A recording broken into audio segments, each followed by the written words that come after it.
So Alan, what are we doing today on the HMAS Pacer? Today on the HMAS Pacer we are straightening out the front right hand rail. Yes, what happened to the front right hand rail? Oh, it had a little bend in it. Yes, but what makes the rails pull in the front on each side? Radiator support? Yes, when the radiator support is contacted very heavily in the front central area, what it tends to do is, because the subframe, which we have here, this is the subframe, they're quite rigid. So what happens is the rail will sort of, looking from underneath here, see, you really can't tell now because the rail's straight, but this area here, from here, will pull inwards like that. So both sides will fold in. And when you look down the rail, say as an example, you look down the rail down here, what happens is the rail is pulled inwards. Now the rail's straight now, but it wasn't so straight before. As you can see here, here's another byproduct kink from it as well. So we still have the kink on the inside here, but we're going to remove this abomination of rubbish here on the rail. And obviously here, there's a bit more of an abomination.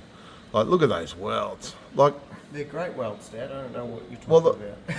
Actually, tell you the truth, they might look a little bit bad, but they actually have welded. So they're not actually too bad. They just don't look good. So they've actually welded, but they just don't look good.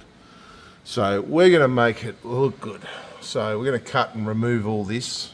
Obviously pull the brake lines and calipers off, remove the steering box, and do the repairs to the rails. But what happens is this section here pulls inward when it's had a hit in the center of the bar, and it distorts all this area here, and mainly where the bar bolts on. A lot of guys, when they repair a front end on the Valiant that's been hit this way, they forget to get this area here straight, because otherwise, if you don't get it straight, you put your new bar on and you start to bolt it up, you'll bend the bar.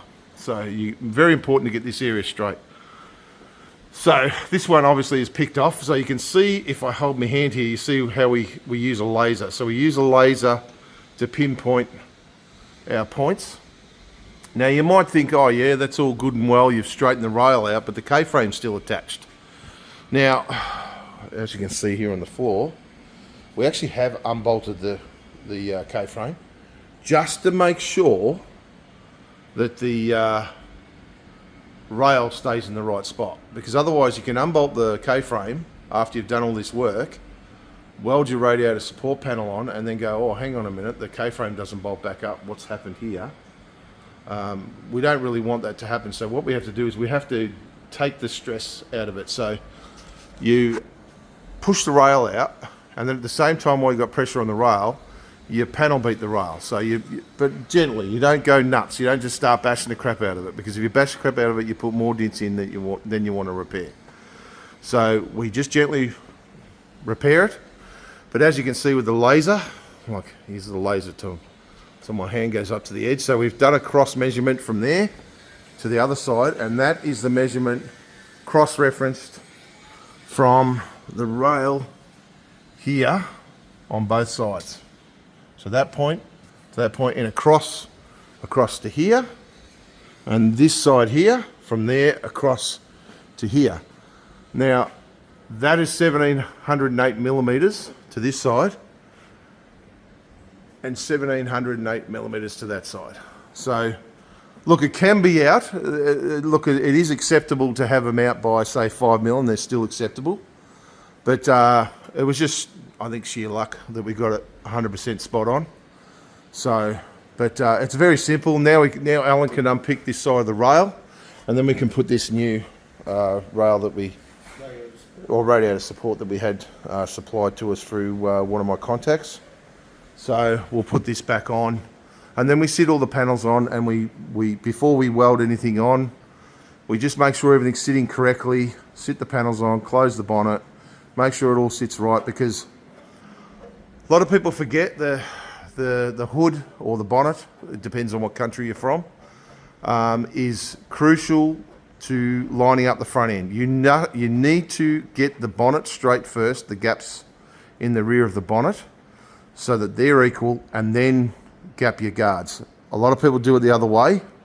That's not really the way to do it. But once you've got the bonnet keyed in and right and you put your front guards on, then you need to sight down the car and just make sure that everything sits nice and correctly. You don't have the front end pushed across to one side or the other.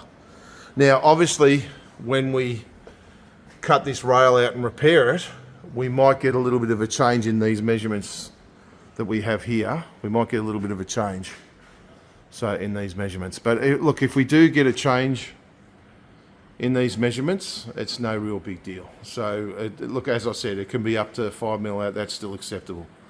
So, but I think 1708 is pretty good. What do you reckon, Big Al? It's pretty good. Yeah. Pretty good. And it really didn't take us, it took us a couple of hours to get all that straight, didn't it? Yeah. So a couple of hours isn't really a great deal of work to get that straight. Now obviously we have a little bit of an indent kink here, but what we'll do is we'll pick this top section off here, and there's a little split right there. You can't really see it, but there's a little tiny split. So Alan will pick the welds off on the top. When I get that. Yeah, we'll fold it up and then we'll get in there and we'll just gently massage, panel beat that. Again, not releasing this, we'll just panel beat that and get that nice and straight. And then it gives us a chance to look at the inside of the rail and see how bad it is in that section as well. So, but yeah, she's coming along. That's really the last step of structural repairs that we have to do on the car. And then it's just a matter of finishing the quarter panel off, and we've done all the floors are done. Alan's done a great job on them, and he's done all the sills. So the sills are all repaired, and there's the new repairs all done in the A pillars, and it's just got some zinc primer on it. So, oh yeah, and also too, there's some serious damage here on the rail. You can't really see it, but if I get it on a bit of an angle, you can see it sort of pushed in. So on just on that side, but that's not too much of an issue to straighten that out. So yeah, that's probably yeah. So we'll get all that straight and get it all nice. Clean all the floors. Obviously, we won't clean the floors until after the car's painted. You can see here, all the rails have been repaired through here, all the way along. They're all spot welded on. The new sections. New sill. Oh, new sills, sorry. We've still got to finish this little section through here. That's all zinc welded and primed, and it's got just a light coat of sand ender on that. And then it's a matter of welding it all together. So, and there's the floor with the fuel tank sitting in. That's all welded in, so that's all good. So, and there's the inner guard on that side. Now this is the new quarter panel, which we've still got to massage and get to fit a little bit better. So, but that's why we don't take the doors off. We leave the doors on the car, so they're our little cornerstone as to lining everything up. Helps us get everything nice and straight. As you know, VFVGs or VE, VF and VGs are a pretty square car, and the lines are very straight and very crucial. So if you get it wrong, that's an ugly car. So if you get it right, it's fantastic. So, but yeah, anyway, all good. Signing off. Bye from Valley Grunt. If you like this video, don't forget to click like and leave a comment. If you want to see more videos like this, subscribe and click the notification bell. If you like the t-shirts that you see the crew wearing, there's a link in the description below where you can grab some for yourself. Thanks for watching.